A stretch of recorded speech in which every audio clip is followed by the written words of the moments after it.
So how did Joseph Smith come into possession of papyri? Great question. And to some degree, the question is, how does the story get on the particular papyri Joseph Smith ends up with, right? So I said we can date this to about 200 BC. That's because we know that the papyrus fragment that has the original, that facsimile one is a facsimile of, right? So that original drawing, the person whose papyrus that was, he had his name on there, his father's name, his priestly titles. It's someone that we know well enough we can actually go trace his genealogy back a few generations and down several generations. We know who he is, we know where he is, we know what he does. And so he's a priest in Thebes.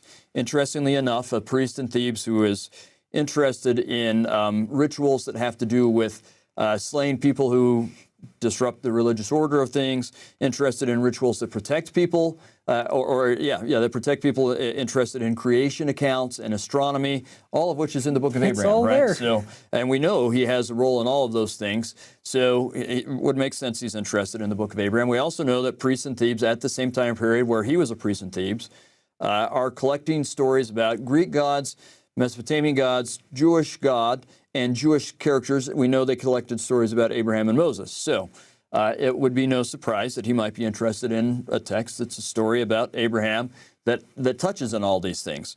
So he has these papyri. They're buried with him around 200 BC. And that's the end of the story for a long time. And the story picks back up when Napoleon invades Egypt.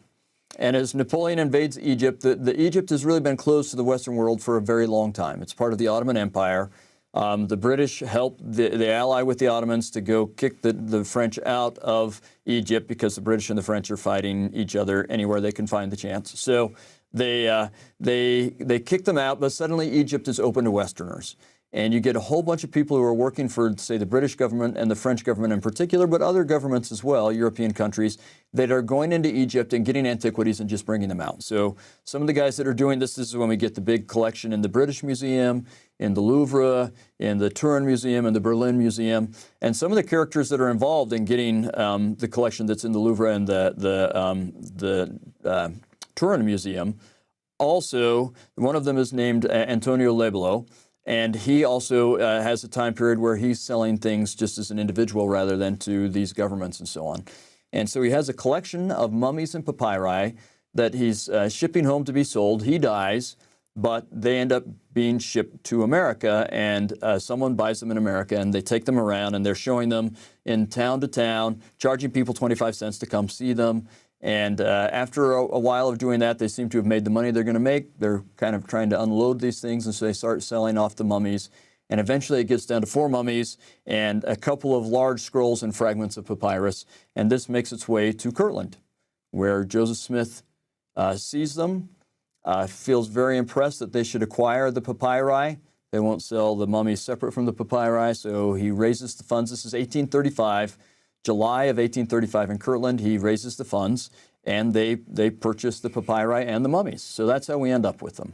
Little did he know what he was buying at that point, right? Yeah. I mean, he may have had some inklings or something, but because what we're told is that the very first day, he comes and he meets Michael Chandler's the person that brings them to Kirtland to sell them. And he meets Michael Chandler, and he's given permission to take them home.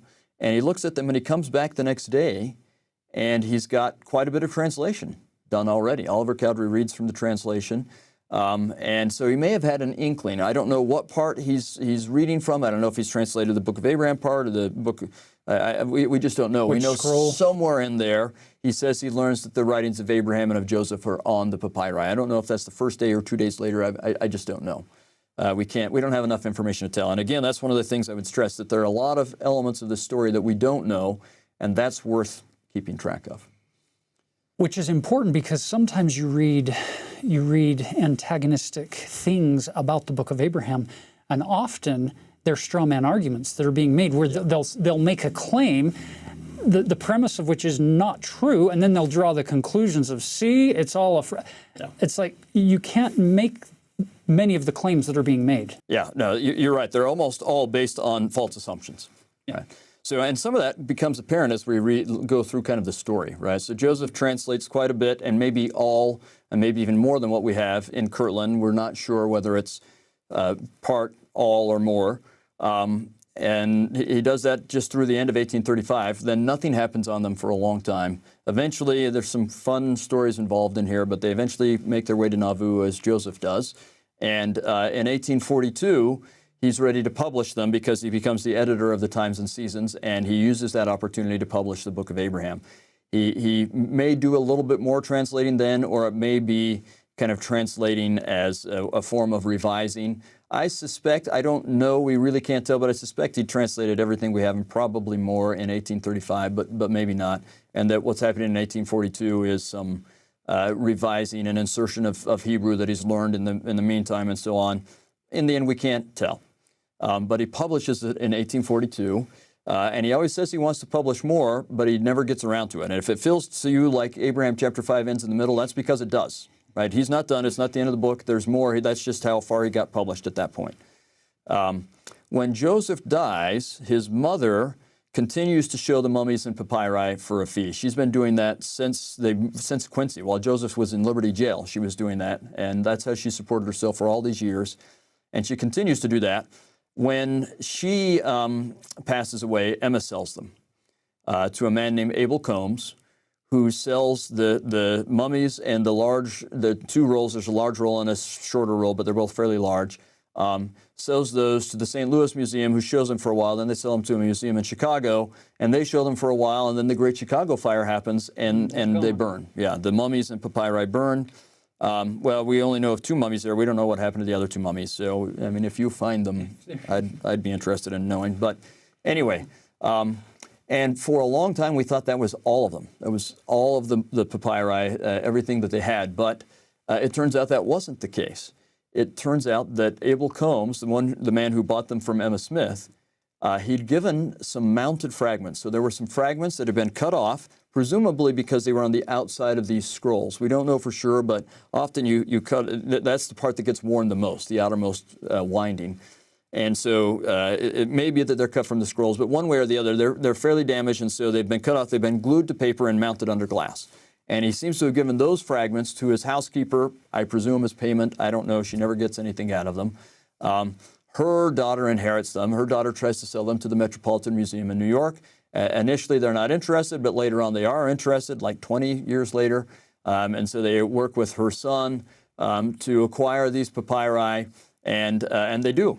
And they recognize right away that these are the papyri Joseph Smith owned for a few reasons, partially because there's a receipt from Emma Smith that says these are the papyri that her husband owned, but also facsimile one is on there and some other things. So it's 20 years after they acquire them that really these come to light again when an Egyptian scholar that's teaching at the University of Utah is doing some research in the Metropolitan Museum of New York, and he offers to be kind of a go-between between the Met and the church, and the Met gifts these papyrus fragments to the church.